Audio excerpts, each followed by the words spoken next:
మరి అంటే గతంలో కేసీఆర్ చాలా మంది ఎమ్మెల్యేలను తీసుకున్న పరిస్థితి అయితే ఉంది.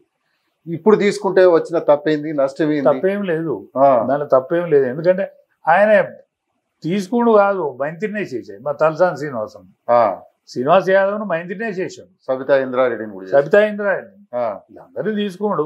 ఈయన చేసిన తప్పు, ఈయన చేసినది ఆయన చేసిండు, ఉమ్, ఈయన చేసింది ఆయన చేసిండు. ఆ, రెండే, వేరే తీరుగా లేవు. దొందొందు బతుకనే ఉన్నది. ఉమ్.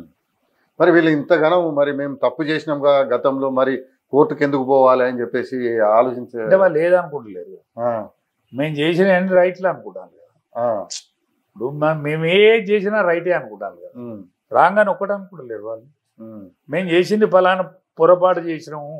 ఉమ్, ఇప్పుడు కేటీఆర్ ఉపన్యాసం ఎట్లుంటుంది, ఉమ్, ప్రజలు తప్పు చేసిండు, మేము కేసీఆర్ను ఓడగొట్టుకోడు, మేము ఓటేయకపోవడం మాకు తప్పు అయింది, చెంపలు వేసుకుంటారు, వాళ్ళే పొరులు దండాలు పెట్టి మళ్ళీ ఓట్లు వేసుకుంటారు. గతి లేక, ఉమ్, గతి లేని పరిస్థితులలో మళ్ళా కేసీఆరే గతి అయింది వాళ్ళకి ఉమ్.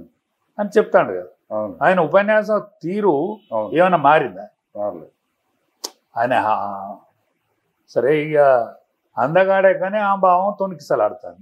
ఉమ్, అందగాడే ఆ, కానీ ఆ భావం తొనికిసలాడుతాను. ఓకే, దాని నుంచి బయటకు వస్తలేదు. ఓకే. వస్తే మంచిది, ఉమ్, బయటకు వస్తలేదు. ఉమ్, మరి కుటుంబ కళలు, మన్ను మశానం, చెల్లె ఏదో పార్టీ అని తిరుగుతుంది. ఆమె నేను మొత్తం అంతా వడబోసుకొస్తా, నేను ఉద్యోగంలో వెనకలేను, నేను ముందట మొత్తం తిరిగినప్పుడు ఆయన తర్వాత కేసీఆర్ దగ్గర పోతా అంటాను. మరి ఇక దానిలో అయితే తేడా ఏం అనిపించలేదు. ఉమ్, ఇప్పుడంతా 3 ముక్కలు అయిపోయింది కదా అంతా. అవును, టీఆర్ఎస్ గురించి మాట్లాడకపోవడే మంచిది. ఆ, టీఆర్ఎస్ పార్టీ అట్లయింది. ఆ, కాంగ్రెస్ పార్టీ ఆల్ ఇండియాలో వెళ్ళిపోతాను. ఉమ్, ఆల్ ఇండియాలో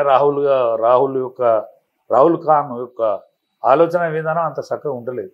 సరే, అంటే ఇప్పుడు కేటీఆర్ 500 రోజులలో మళ్ళా మన పరిపాలనే వస్తుంది అని చెప్పేసి చెప్తున్నారు. ఎట్లా వస్తుంది, సాధ్యమేనా? ఎట్లా వస్తుంది 500 రోజులలో పరిపాలన ఎట్లా వస్తుంది? ఆ, 3 ఏళ్ళు ఉన్నది, 3 ఏళ్ళ 3 ఏళ్ళకి ఉన్నది. 3 ఏళ్ళు ఉన్నది. మరి 3 ఏళ్ళది 500 రోజులకు ఎట్లా వస్తుంది? ఉమ్, అంటే బేరం చేసుకుంటారా? ఉమ్, వాళ్ళందరూ ఇళ్ళకి వస్తారా? ఎందుకు వస్తారు? వాళ్ళు కంఫర్టబుల్ స్టేజ్ ఉన్నారు కదా. ఉమ్, నీ వాళ్ళే 10 మంది పోయారు. అవును, 500 రోజులలో ఎట్లా వస్తుంది? ఉమ్, ఈ గెలుపు కోసం చెప్తాండో ఏమో దమ్మన ఇట్లా అంటే ఈ ప్రజలు ఇంటర్ కావచ్చు అని చెప్తాండు కావచ్చు, కానీ 500 రోజులలో ఎట్లా వస్తుంది? ఉమ్. 500 రోజులు అంటే ఎన్ని నెలలు? అంటే ఇక సంవత్సరంన్నర. 365 రోజులు అంటే సంవత్సరం. అంటే ఒకటే జమిలీ ఎన్నికలు వస్తాయి అనేది ఒక వార్త వింటాను. ఉమ్, జమిలీ ఎన్నికలు వస్తాయి అంటే ఒక సంవత్సరం ముందుగా అయితే అని ఒక వార్త వింటాను. ఉమ్, ఇంకా జమిలీ ఎన్నికలు వస్తానే అని చెప్పు అంతలో అయితే. అవును, జమిలీ ఎన్నిక వస్తానయి, జమిలీ ఎన్నికల రాజ్యం మనదే అని చెప్పు. ఆ, జమిలీ ఎన్నికల నువ్వు కాంగ్రెస్ పార్టీ బీజేపీ ఉంటుంది తప్ప నువ్వు ఎక్కడ ఉంటావు? అడ్రస్సే ఉండదు, ఆ, అడ్రస్సే ఉండదు. ఉమ్, నీకు రేపటి జూబ్లీ హిల్స్ ఎన్నికతోనే నువ్వు తేలిపోతావు. ఆ, నీ పార్టీ కూసి అవుతుంది, ఓకే, కంప్లీట్ కూసి అవుతుంది.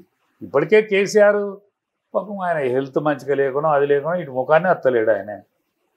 ఉమ్, సరే హరీష్ రావు ప్రచారం రాకపోవటానికి ఆయనే వాళ్ళ ఫాదర్ చనిపోయిండు. ఓకే, ఇవన్నీ రకరకాల కారణాలున్నాయి. ఉమ్, మీ చెల్లెమో దేశం పట్టుకొని తిరుగుతుంది, ఉమ్, నల్లి కుట్రోడు అంటుంది, ఇంకేదో అంటుంది. ఇవన్నీ మరి మధ్యలో పుట్టిన వార్తలా నోట్ల నుంచి వెళ్ళినాయా? ఉమ్, ఇవన్నీ నా భర్త తెరువతే నేను నీ అంతు బుద్ధి పుచ్చుకుంటా అంటాను. ఏంటిదో ఇవ్వాలంటాను ఉమ్. తెలుస్తలేదు.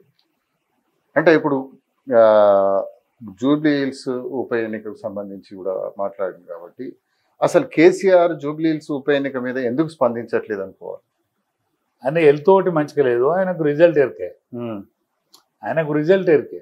ఉమ్, ఆయనకు హెల్త్ ఒకటి మంచిగా లేదు, రిజల్ట్ ఏమవుతుందో ఎరికే. ఉమ్, ఆయన దాదాపు ఉప ఎన్నికలు పట్టించుకోడు, ఉప ఎన్నికల జోలిని పట్టించుకుంటాడు. కానీ మున్పటవులుగా లేడు ఆయన, ఉమ్, మున్పటవులుగా లేనట్టు అనిపిస్తాను. ఉమ్. అంటే కేసీఆర్ వచ్చే ఎన్నికలలో ఇక పోటీ చేయడు, ఇక రాజకీయ ప్రస్థానం ముగిసింది అని చెప్పేసి ఒక ప్రచారం అవుతుంది. ఇది వాస్తవం అనుకోవచ్చా? ఒక్కటేనే, ఆయన హెల్త్ దృష్టి మాత్రం రకరకాల పుకాడలు ఉన్నాయి. నాకు తెలిసిన సమాచారం ఏంటంటే ఆయన ఆరోగ్యం అయితే దెబ్బతిన్నదని. మొన్న నేను అంటే దగ్గరుండి చూడలేదు కానీ హరీష్ రావు ఇంటికి వచ్చిన రోజు నేను నమస్తే పెట్టిన దూరం కార్లు ఉంటే ఆయన కూడా నమస్తే పెట్టిండు, ప్రతి నమస్కారం చేసి పోయిండు. కానీ చూసిన వాళ్ళు అయితే అన్నాడు ఇదివరకే బక్క పోవడం అంటే మరింత బక్కగా అయిండే, హెల్త్ అయితే సహకరిస్తలేనట్టు అనిపించింది చెప్పారు. ఆయన హెల్త్ సహకారం లేకపోతే ఇక మళ్ళా ఈ పార్టీ ఆడి ఉంటుంది.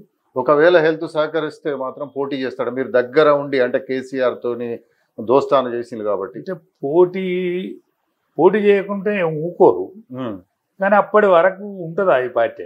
అంతే, అప్పటి వరకు ఈ పార్టీ ఉంటుందా? ఇప్పుడు జూబ్లీహిల్స్ ఉప ఎన్నికలలో ఎవరికి ఏ పార్టీకి ప్రాణగండం అనుకోవాలి? అన్నిటికంటే బీఆర్ఎస్కే ప్రాణగండం. బీఆర్ఎస్ గెలిస్తే అరే ప్రాణం ఉన్నదిరా అనుకుంటాం. ఓకే, కానీ బీఆర్ఎస్ ఓడిపోయింది అనుకో, అది ఎవడు ఉండడు, అది ఆ పార్టీలో ఎవడు ఉండడు. ఇప్పుడు ఉన్నోళ్ళు ఉండరు, ఇప్పుడు 10 మంది వేయలు కదా, ఏం ఉన్నోళ్ళే ఉండరు.